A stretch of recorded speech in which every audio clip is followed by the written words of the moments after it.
السلام علیکم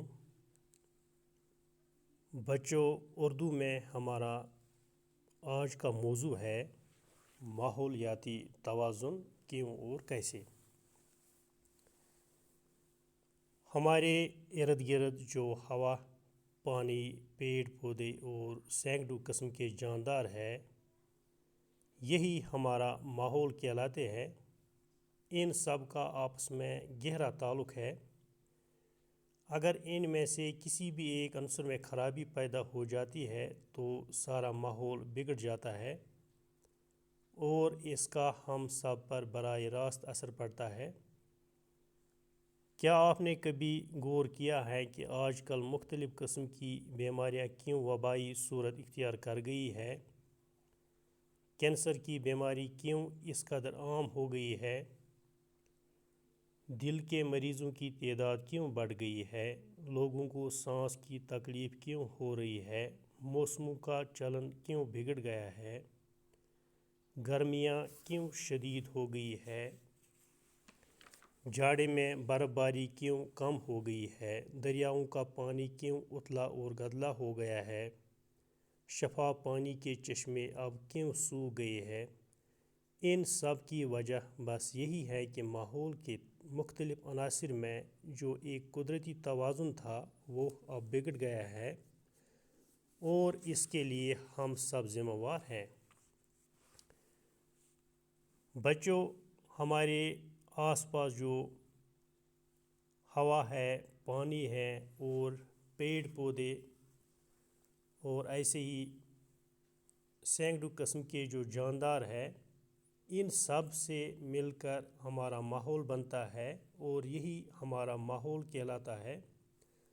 اور ان سب کا آپس میں گہرا رشتہ ہے، گہرا تعلق ہے۔ اور بچوں، اگر ان میں سے کسی بھی ایک جز میں خرابی پیدا ہو جاتی ہے تو ہمارا سارا ماحول بگڑ سکتا ہے۔ اگر پانی جو ہم روزانہ پیتے ہیں، اگر اس میں خرابی پیدا ہو اور جو ہم ہوا سانس لینے میں استعمال کرتے ہیں یا جو یہ پیڑ پودے ہیں، اگر ان میں زیادہ کٹاؤ ہو، کاٹا جائے، اگر ان میں سے کسی ایک عنصر میں خرابی پیدا ہو تو اس سے ہمارا جو یہ ماحول ہے بچوں، یہ ہمارا ماحول خراب ہو سکتا ہے، بگڑ سکتا ہے۔ تازہ ہوا جو ہے، صاف پانی جو ہے، یہ ہمارے زندہ رہنے کے لیے ضروری ہے۔ تو ان سب کا ہم سب پر براہ راست اثر پڑتا ہے۔ تو بچوں، آج کل جو مختلف قسم کی بیماریاں ہیں تو ان سب کی وجہ یہی ہے کہ ہمارا ماحول جو ہے یہ بگڑ چکا ہے اور اس کے ذمہ وار ہم خود ہیں۔ ہم ہی پانی کو گندا کرتے ہیں، ہم ہی ہوا کو پلوٹ کرتے ہیں، آلودہ کرتے ہیں۔ تو ہم سے یہاں پوچھا جاتا ہے، کیا آپ نے کبھی غور کیا ہے کہ آج کل مختلف قسم کی جو یہ بیماریاں ہیں، ان بیماریوں نے وبائی صورت اختیار کی ہے؟ یہ کینسر کی بیماریاں کیوں عام ہو گئی ہے اور جو دل کے مریض ہیں ان کی تعداد دن بہ دن کیوں بڑھتی جا رہی ہے؟ لوگ جو ہے ان کو سانس لینے میں کیوں دشواریاں پیدا ہو رہی ہے؟ یہ کیوں مشکلات سے بھرے ہوئے ہیں؟ ان کی مشکلات کیوں ختم نہیں ہو رہے ہیں؟ یہ جو موسم ہے، ان موسموں کا چلن کیوں بگڑ گیا ہے؟ اور یہ گرمیاں جو ہے، گرمیوں نے گرمیاں کیوں شدید ہو رہی ہے؟ تو یہ سب وجہ یہی ہے کہ ہمارا ماحول جو ہے یہ بگڑ چکا ہے اور اس کے ذمہ وار جو ہے ہم انسان ہیں، ہم خود ہیں۔ شفاف پانی کے چشمے اب کیوں سوکھ گئے؟ یہ جو شفاف پانی کے چشمے تھے یہ خشک ہو گئے ہیں، یہ سوکھ گئے ہیں۔ ان سب کی وجہ بس یہی ہے کہ ماحول کے مختلف عناصر جو تھے ان میں وہ توازن نہیں رہ گیا، جو ایک قدرتی توازن تھا ان میں وہ اب بگڑ گیا ہے، اور اس کے لیے کون ذمہ وار ہے؟ اور اس کے لیے ہم سب ذمہ وار ہیں۔ پچھلی 1.5 صدی میں انسانی آبادی جس رفتار سے بڑھی ہے، اسی رفتار سے انسان کی ضرورتیں بھی بڑھ گئی۔ ان بڑھتی ہوئی ضرورتوں کو پورا کرنے کے لیے پیداوار بڑھانے کی کوششیں بھی تیز تر ہوتی گئیں۔ اسی مناسبت سے ہر طرح کی قدرتی وسائل پر دباؤ بھی بڑھتا گیا۔ صنعتی انقلاب نے انسان کو مشینوں سے روشناس کرایا، جن کی مدد سے ہماری پیداواری صلاحیت کئی گنا بڑھ گئی، اور اس طرح سے ہماری بڑھتی ہوئی آبادی کی ضرورتیں پوری ہو گئیں۔ لیکن پیداوار کو بڑھانے کے لیے ہمیں زیادہ سے زیادہ خام مال کو استعمال کرنا پڑا۔ زیادہ اناج اگانے کے لیے ہم نے زیادہ سے زیادہ زمین کو زیر کاشت لایا۔ اس زمین کو حاصل کرنے کے لیے ہم نے جنگلوں کے جنگل صاف کر دیے۔ اسی طرح کارخانے لگنے سے گرد و پیش کے وسائل پر بھی دباؤ پڑا۔ مثلاً جہاں ہم نے کاغذ کا کارخانہ لگایا، آس پاس کے علاقے کے جنگل صاف ہو گئے، کیونکہ ساری لکڑی کاغذ بنانے کے کارخانے کی نظر ہو گئی۔ جہاں دھات سازی کا کام ہوا تو کان کنی اتنی ہو گئی کہ ساری زمین کھود کھود کر بنجر بنا دی گئی۔ تو بچوں، جیسے کہ آبادی تیزی سے بڑھتی گئی تو اسی رفتار سے انسان کی جو ضرورتیں ہیں، انسان کے جو روزمرہ کے کام ہے، ضرورتیں ہیں، وہ بھی بڑھ گئی۔ تو ان ضرورتوں کو پورا کرنے کے لیے انسان نے کیا کیا؟ پیداوار بڑھانے کی کوشش کی، تیز تر کی۔ تو اسی مناسبت سے ہر طرح کے جو یہ قدرتی وسائل تھے، جو ہمیں اللہ تعالیٰ نے میسر کیے تھے، قدرتی وسائل، تو ان پر بھی دباؤ پڑ گیا۔ تو صنعتی انقلاب نے انسانوں کو مشینوں سے روشناس کرایا، تو جن کی مدد سے ہماری پیداواری صلاحیت تو بڑھ گئی، اور اسی طرح سے ہماری بڑھتی ہوئی آبادی کی ضرورتیں بھی پوری ہو گئی۔ لیکن پھر کیا ہوا؟ پیداوار کو بڑھانے کے لیے ہمیں زیادہ سے زیادہ خام مال استعمال کرنا پڑا۔ زیادہ اناج اگانے کے لیے ہم نے زیادہ سے زیادہ جو یہ زمین ہے، اس زمین کو زیر کاشت کیا۔ تو اس زمین کو حاصل کرنے کے لیے ہم نے کیا کیا؟ ہم نے کافی نقصان کیا۔ ہم نے جنگلوں کے جنگل صاف کر دیے، اور اسی طرح کارخانے لگنے سے جو یہ گرد و پیش کے وسائل، ان پر بھی دباؤ پڑا۔ قدرت نے ماحول کے مختلف عناصر مثلاً ہوا، پانی، جنگلات اور جانداروں میں ایک خاص طرح کا جو توازن قائم کیا تھا، وہ انسان کی بڑھتی ہوئی آبادی اور مشینی دور کی آمد سے بگڑ کر رہ گیا۔ کارخانوں اور فیکٹریوں سے نہ صرف یہ کہ خام مال کی شکل میں قدرتی وسائل کا بے دریغ استعمال ہوا، بلکہ ان فیکٹریوں اور کارخانوں سے نکلنے والے مادوں نے ہوا، پانی اور زمین کو زہر آلود کر دیا۔ جب فیکٹریاں اور گاڑیاں کم تھیں تو کم گیسیں فضا میں خارج ہوتی تھی، اور یہ تھوڑی سی مقدار بہت جلد ہوا میں تحلیل ہو کر اتنی ہلکی ہو جاتی تھی کہ اس کا زہریلا پن ختم ہو جاتا تھا۔ لیکن اب صورتحال مختلف ہے۔ اب اتنی زیادہ مقدار میں یہ گیس ہوا میں خارج ہوتی ہے کہ ان کا پھیلنا اور تحلیل ہونا ناممکن ہے۔ نتیجہ یہ ہے کہ یہ زہریلی گیسیں خطرناک حد تک ہوا میں جمع ہو رہی ہے۔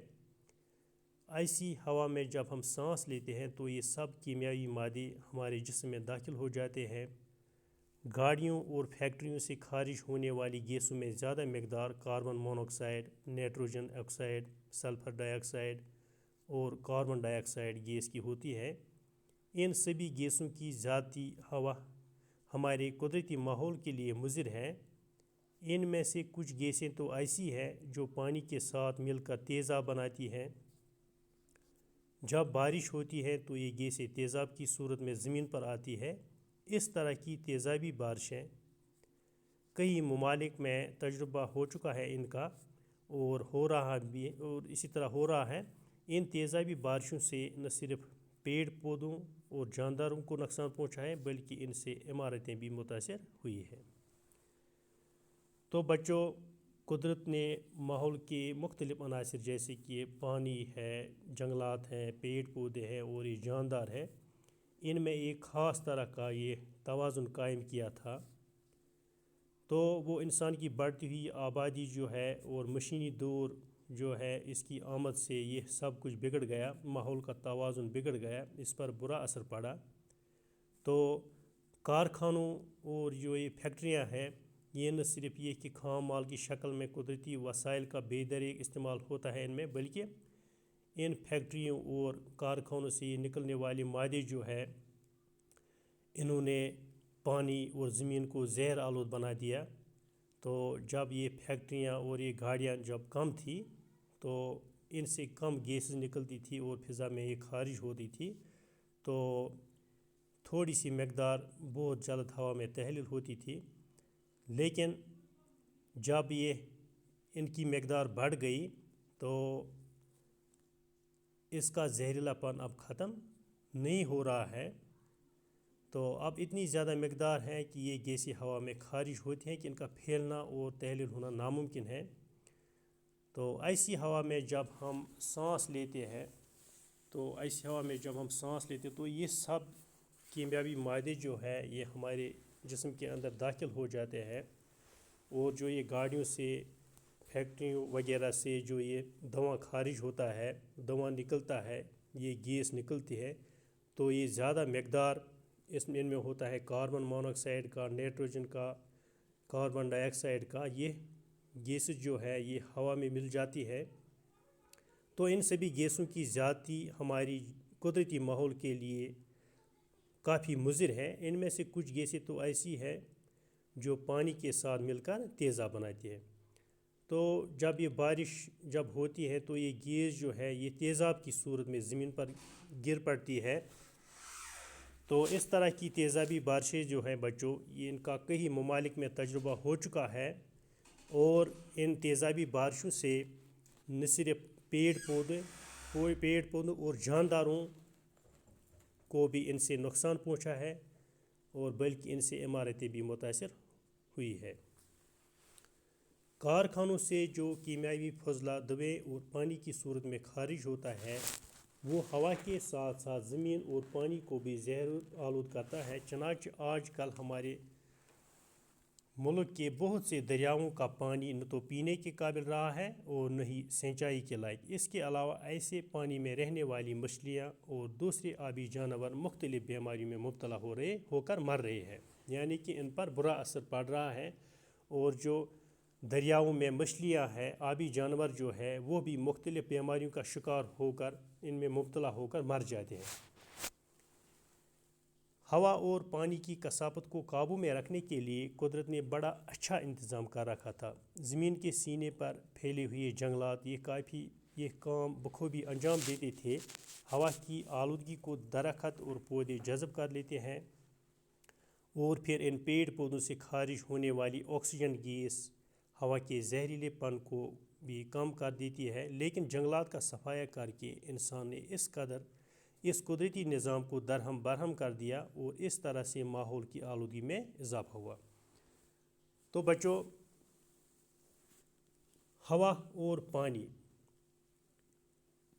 اس کی کثافت کو کنٹرول میں رکھنے کے لیے، قابو میں رکھنے کے لیے قدرت نے ایک بہت بڑا اچھا انتظام کر رکھا تھا، اور زمین پر جو یہ جنگلات ہے، یہ پیڑ پودے ہیں، یہ اس کام کو بخوبی انجام دیتے تھے، اور ہوا کی جو آلودگی ہے، ہوا کی آلودگی کو درخت جو ہے، پیڑ پودے جو ہے، یہ ان کو جذب کرتے تھے، اور پھر یہ ان پیڑ پودوں سے خارج ہونے والی جو آکسیجن گیس ہیں، وہ اس ہوا کے زہریلے پن کو کم کر دیتی تھی، کنٹرول میں رکھتی تھی۔ خارج ہونے والی آکسیجن گیس ہوا کے زہریلے پن کو بھی کم کر دیتی ہے۔ لیکن جنگلات کا صفایا کر کے جب انسان نے جنگلات کا صفایا کیا، جب انسان نے ان جنگلات کا خاتمہ کیا، تو انسان نے اس قدرتی نظام کو درہم برہم کر دیا، اور اس طرح سے جو یہ ماحول ہے اس کی آلودگی میں اضافہ ہوا۔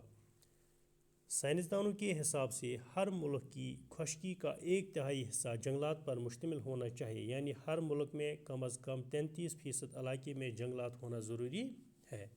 لیکن آج خود ہمارے ملک کی صورتحال یہ ہے کہ 11% سے بھی کم علاقے میں جنگلات ہے، اور اسی وجہ سے ہمارے یہاں موسم کا چلن بدل گیا ہے اور بارش کا نظام اس حد تک درہم برہم ہو گیا ہے کہ کسی علاقے میں خشک سالی ہوتی ہے اور کہیں سیلاب کی تباہ کرے۔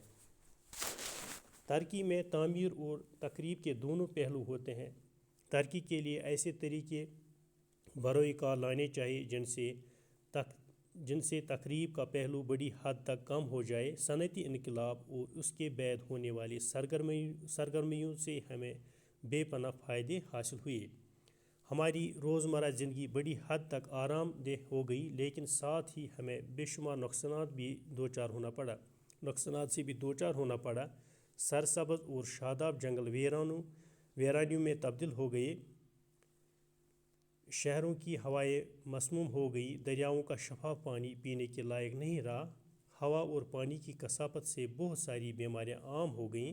چنانچہ آج کل ہمارے سائنسدان ایسی ٹیکنالوجی کی تلاش کر رہے ہیں جس سے ماحول پر کسی طرح کا برا اثر نہ پڑے اور جو ٹیکنالوجی ہمارے ماحول سے ہم آہنگ ہو۔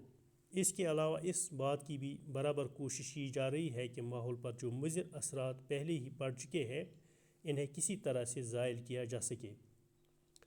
مثلاً یہ بات اب ہماری سمجھ میں آ گئی کہ بڑے بڑے ڈیم بنانے سے ہزاروں ایکڑ زمین پر سے جنگلات صاف کیے جاتے ہیں، اور پھر دریاؤں کے پانی بھی گاد کی مقدار چونکہ بہت زیادہ ہوتی ہے، جس سے آہستہ آہستہ یہ ڈیم بھی گاد سے بھر جاتے ہیں اور ان کی گہرائی کم ہو جاتی ہے، لہٰذا ان سے ہم اتنی دیر فائدہ نہیں اٹھا سکتے جتنا کہ توقع ہوتی ہے۔ اسی لیے اب ماہرین کی رائے میں چھوٹے چھوٹے ڈیم بنانا ہی زیادہ مناسب ہے، کیونکہ ایک تو یہ ڈیم جگہ بھی کم گھیرتے ہیں اور دوسری طرف ان سے ہونے والے نقصانات بھی مقابلتاً کم ہوتے ہیں۔ اسی طرح اب کارخانوں سے نکلنے والے کیمیاوی فضلے کے زہریلے پن کو دور کرنے کی ترقی میں بروئے کار لائی جا رہی ہے۔ موٹر گاڑیاں اور دوسرے انجنوں سے نکلنے والے دھوئیں پر بھی اب روک لگائی گئی ہے، اور ایک خاص مقدار سے زیادہ دھوئیں نکلنے پر ایسی گاڑیوں پر جرمانہ عائد کیا جاتا ہے۔ اس معاملے میں عوام کو بھی چوکنا رہنے کی ضرورت ہے، کیونکہ صرف حکومت کی عائد کی ہوئی پابندیوں ہی سے یہ مسئلہ حل نہیں ہو پائے گا۔ اگر ہمیں ان باتوں کا احساس ہو جائے تو ہم اس معاملے میں بہت کچھ کر سکتے ہیں۔ ہم ذرا سی کوشش سے ماحول کی آلودگی کو بہت حد تک قابو میں لا سکتے ہیں، اور یوں بہت سی بیماریوں کا تدارک کر سکتے ہیں، اور ہماری آنے والی نسلیں زیادہ بہتر فضا میں سانس لے سکتی ہیں۔